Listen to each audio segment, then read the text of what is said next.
di Vatikan, di Roma tidak ada pengutipan dana, tak ada kotak berjalan. Kenapa bisa? Langsung gaji potong atas 1/10. Makanya ada orang Roman Katolik tidak mau agamanya ditulis religion, agama kosong. Kenapa? Kok bisa bertahun-tahun ini masjid tetap bikin pemungutan dana di jalan? Kok bisa panjang kalian mungutin itu gitu loh? Apa nggak tercukupi target kalian? Assalamualaikum warahmatullahi wabarakatuh. Hello Kedan, gimana kabar kalian? Gue harap sih triple S ya, semoga sehat selalu. Nah Kedan, di video kali ini gue pengen cerita dikit tentang Bapak Presiden kedua kita, Pak Soeharto. Bagaimana jasa beliau menurut gue sampai detik ini masih bisa kita rasakan, dan salah satu jasa yang terbaik lah menurut gue ya. Karena gue juga pernah baca kutipan di internet bahwa nggak semua yang lu dengar tentang Bung Karno itu baik, dan nggak semua yang lu dengar tentang Pak Harto itu buruk. Salah satunya dalam hal ini yaitu beliau punya salah satu strategi untuk agar kaum muslimin pada masa itu bisa membangun masjid tanpa minta atau mungut dana di jalan. Nah, gimana cara beliau? Gue akan ceritakan di video kali ini. Tapi sebelumnya gue pengen info ke kalian. Karena gue orangnya nggak suka banget itu namanya bau. Sekeren apapun outfit lu, kalau lu bau itu gue anti banget gitu. Makanya gue kasih info ke kalian. Gue punya satu parfum yang gue demen banget dari dulu. Gue udah pakai ini.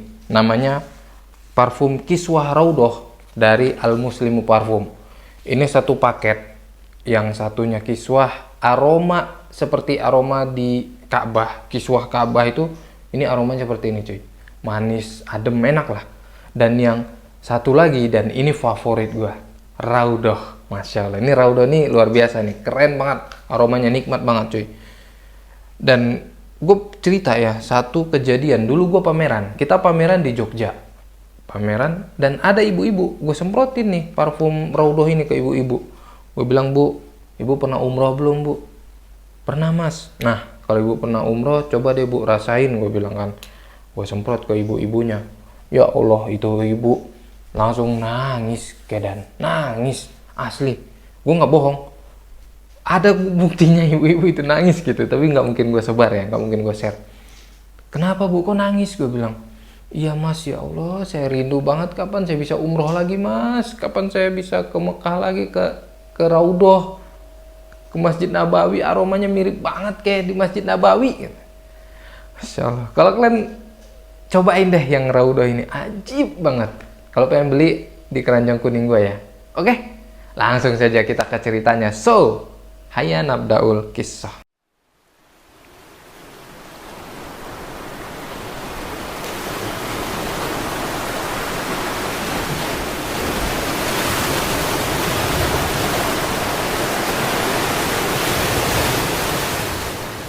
Nah, Kedan, coba bayangin, kalian adalah seorang pegawai negeri pada zaman era Pak Soeharto. Jadi PNS zaman Presiden Soeharto. Yang mana setiap bulan, sebagian dari gaji kalian itu dipotong secara otomatis. Bukan untuk pajak, bukan juga untuk dana pensiun, tapi untuk ngebangun masjid. Gimana menurut kalian? Karena bagi sebagian orang ini adalah amal jariah yang mengalir tanpa harus mereka bersusah payah kan. Nggak harus nyari, gua harus sedekah kemana nih, nggak. Sudah otomatis dibantu oleh pemerintah. Tapi bagi sebagian yang lain, ini adalah suatu kebijakan yang sangat memaksa gitu. Jadi ini gue kasih ke kalian ceritanya, kisah tentang bagaimana Pak Harto itu membangun masjid, hampir 1000 masjid di seluruh negeri dengan dana yang berasal dari gaji para PNS Muslim ya. Hati-hati di jalan dan jaga hatinya, karena hati mudah terluka.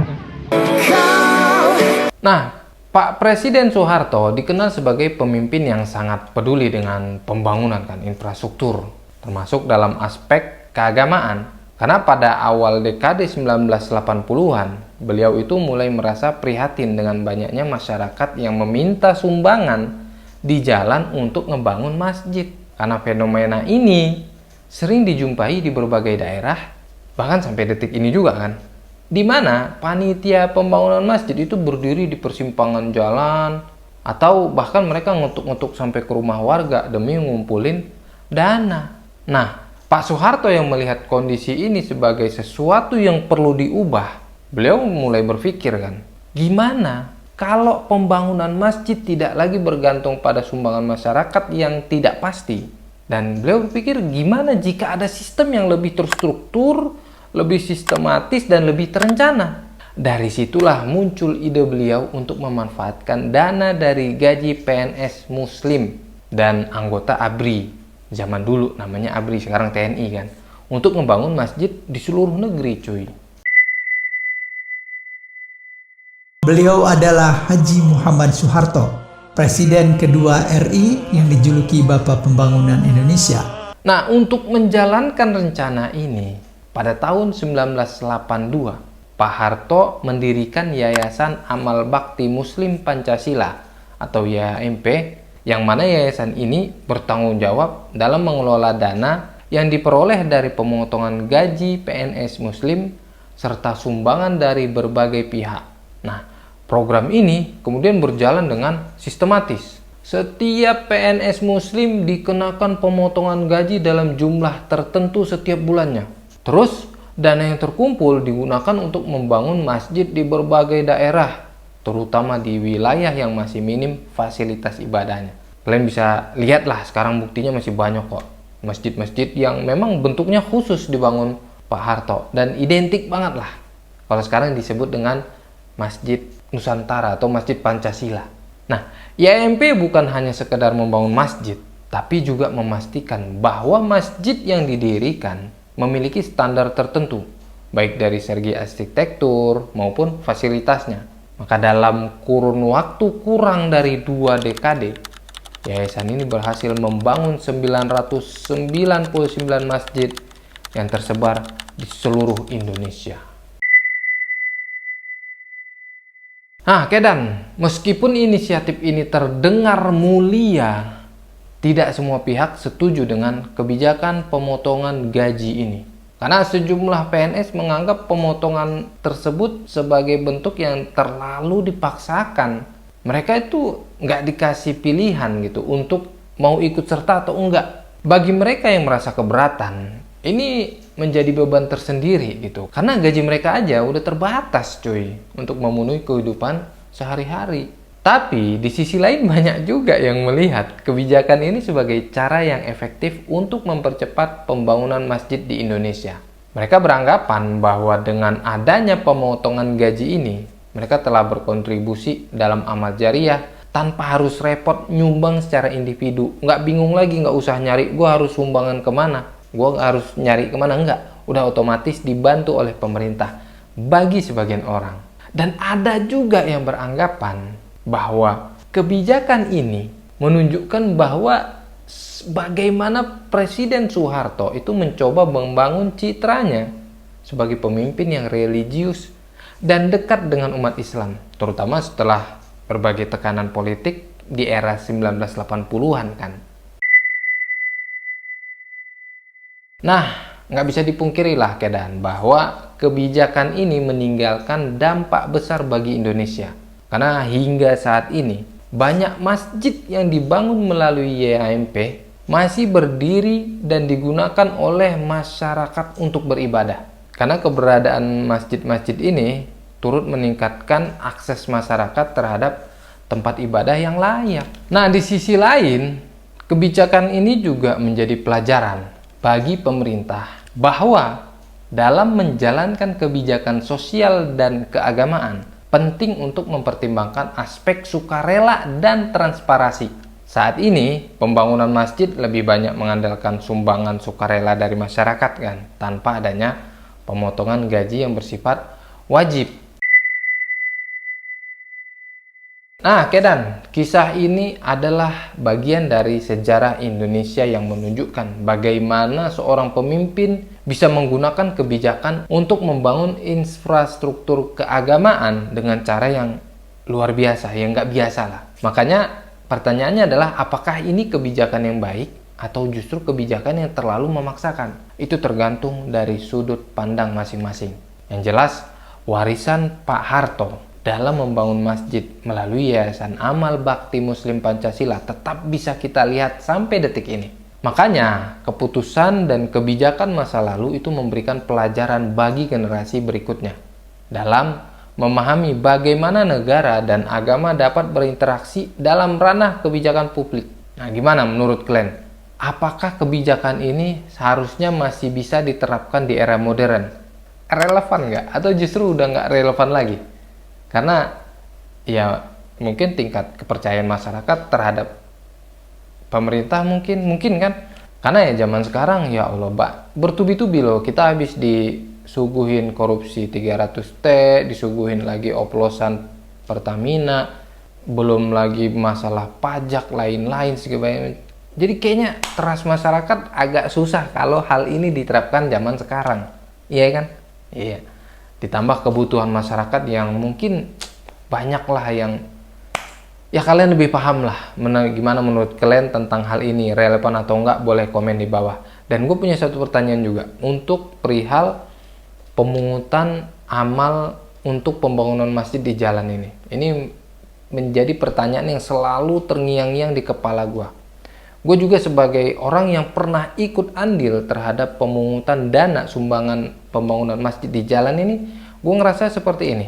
Gue setuju karena ada masjid yang seperti ini, yang gue tahu banget, makanya gue setuju. Mereka itu melakukan sumbangan di jalan, mencari sumbangan di jalan itu mereka bikin periode. Contoh, ini masjid butuh dana 70 juta. Maka mereka akan bikin pemungutan dana di jalan sampai periode tertentu. Contoh, mereka bikin 3 bulan. Kalau sampai 3 bulan dana ini tidak tercukupi, maka dapat atau nggak dapat 70 jutanya, maka 3 bulan mereka stop mungut di jalan. Atau sebaliknya, mereka kejar target 70 juta. Kalau 70 juta ini terpenuhi dalam waktu 1 minggu, maka mereka off. Udah nggak pungutin jalan lagi. Karena targetnya 70 juta untuk bangun kanopi, atau bikin lantai, bikin toilet, tempat wudhu, sudah tercukupi. Maka ngapain lagi kita mungut di jalan? Nah, itu gue setuju. Gue pernah ikut bantu. Tapi ada gue sebutin masjid yang tanpa periode, cuy. Tanpa periode. Dan bahkan lu sendiri akan ngerasa, kok bisa bertahun-tahun ini masjid tetap bikin pemungutan dana di jalan. Bahkan gue berkali-kali lihat, gue berhari-hari, bertahun-tahun lewatin jalur itu. Bahkan gue sampai merhatiin bapak yang mungutnya itu berubah, cuy. Dari awalnya beliau putih, rambutnya hitam, karena sudah panjang sekali periode mereka mungut di jalan, itu kebalik. Jadi badannya hitam, rambutnya putih. Karena dia sudah kebanyakan kena matahari kan, mungut di jalan, dan sudah semakin tua, jadi rambutnya yang putih, bukan kulitnya.